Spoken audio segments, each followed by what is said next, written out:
ప్రార్థించే పెదవుల కన్నా సాయం చేయి చేతులు మిన్న అని ఈ మాట ఇదిగో ఈ కుటుంబంలోని ఈ పెద్ద దిక్కుకు దొరికింది. ఇతను రోజువారీ కూలి తన పని ముగించుకొని ఇంటికి పోతుండగా అనుకోని ప్రమాదం జరిగింది. తన కాలు కోల్పోయి వికలాంగుడయ్యాడు. వీరికి సాయం చేసింది ఎవరో కాదు, వీరి మాటల్లోనే తెలుసుకుందాం. నా పేరు సమీవుల్లా, ఇతని పేరు అహ్మద్ బాషా. అతను వచ్చి స్టైల్స్ పని చేసుకుంటూ ఉంటాడు.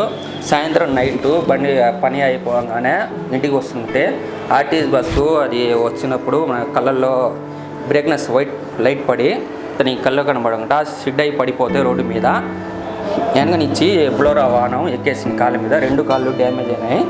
మనం అప్పుడు రాయల్ సిఎంసి హాస్పిటల్కి తీసుకెళ్తే మనం 6 లాక్ అవుద్ది అని చెప్పారు వాళ్ళు అయితే మన కాడ అంత లేదని మనం నారాయణ సార్కి వచ్చి బతిలాడితే ఆయన చెప్తే ఆయన సాయం వల్ల ఇక్కడ ట్రీట్మెంట్ జరిగింది. బాగా ట్రీట్మెంట్ చేశారు. నారాయణ సార్ ఇంకా సాయం చేశారు.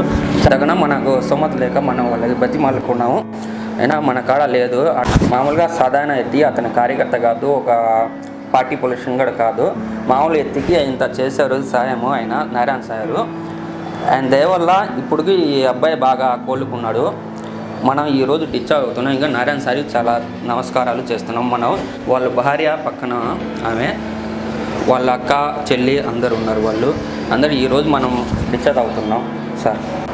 వెంకటేశ్వరం జనాద కాలనీలో మా తమ్ముడు అహ్మద్ బాషా నారాయణ సారు ఇల్లు ఇచ్చారు కదా వెంకటేశ్వరం కాలనీ, ఆడున్నాము. అట్టి సంబంధం కాదు, మేము మా పేదవాళ్ళం.